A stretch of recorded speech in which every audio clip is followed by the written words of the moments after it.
اجمیر کی سرزمین پر پہلا قدم، خواجہ معین الدین چشتی کا روحانی نزول۔ نور سے بھرپور سفر کا آغاز۔ زمانہ تھا 12ویں صدی کا۔ سرزمین خراسان سے ایک فقیر، ایک عاشق خدا، ایک اللہ والا خواجہ معین الدین چشتی رحمۃ اللہ علیہ خدا کے پیغام کو دل میں لے کر نکلے۔ لیکن یہ سفر عام سفر نہ تھا، یہ ایک نور کا سفر تھا۔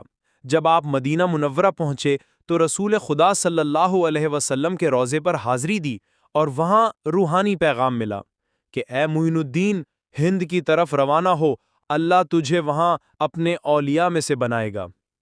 آپ نے بغداد، نیشاپور، ہرات، غزنی، لاہور اور پھر دہلی کا سفر طے کیا۔ کہیں علم بانٹا، کہیں دلوں کو جھکایا، کہیں صرف مسکراہٹ سے کفر ٹوٹ گیا۔ جب دہلی پہنچے تو دل نے کہا اب منزل قریب ہے۔ سن تھا 12ویں صدی عیسوی۔ اجمیر اس وقت راجہ پرتھوی راج چوہان کی حکومت میں تھا۔ ایک بادشاہ جو تلوار کا مالک تھا اور ایک فقیر جو دلوں کا بادشاہ بن کر آیا تھا۔ خواجہ صاحب نے ایک چھوٹے سے ٹیلے پر قیام فرمایا، جہاں آج آپ کا مزار مبارک ہے۔ وہاں بیٹھ کر فرمایا کہ یہ زمین اللہ کے محبوبوں کا مرکز بنے گی۔ پہلی کرامت، غرور کی شکست۔ ایک بار آپ ایک باغ میں بیٹھے تھے جو کسی راجہ کے کسی سردار کی ملکیت تھا۔ اس نے غصے میں آ کر کہا، یہ میرا باغ ہے، یہاں بیٹھنے کی اجازت نہیں۔ خواجہ صاحب نے مسکرا کر فرمایا، ہم کسی کی زمین نہیں لے رہے، بس اللہ کی زمین پر بیٹھے ہیں۔ جیسے ہی اس نے ہاتھ بڑھایا، اس کا جسم کانپنے لگا اور وہ بے ہوش ہو گیا۔ جب ہوش آیا تو رو کر خواجہ صاحب کے قدموں میں گر پڑا۔ مظلوموں کی آہ، درویش کی پناہ۔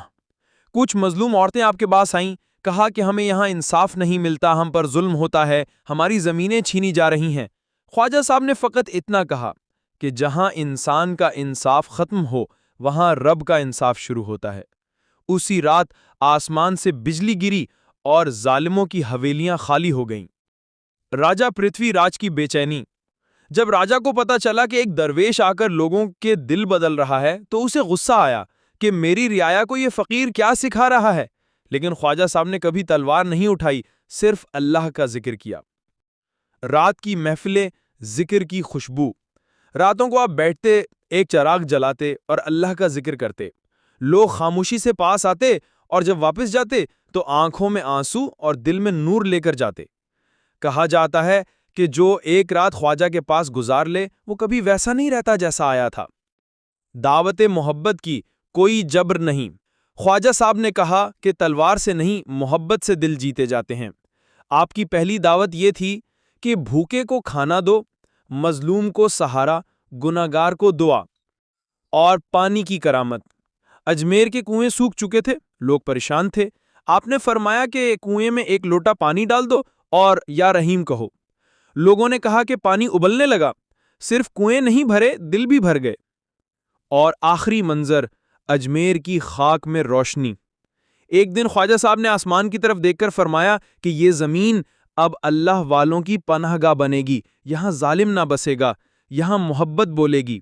اور واقعی آج بھی لاکھوں لوگ آتے ہیں، سر جھکاتے ہیں اور جب واپس جاتے ہیں تو دل پاک ہو چکا ہوتا ہے۔ یہ صرف کہانی نہیں، یہ نور کی روایت ہے۔ خواجہ صاحب کا آنا صرف تاریخ نہیں، یہ روح کی بیداری ہے۔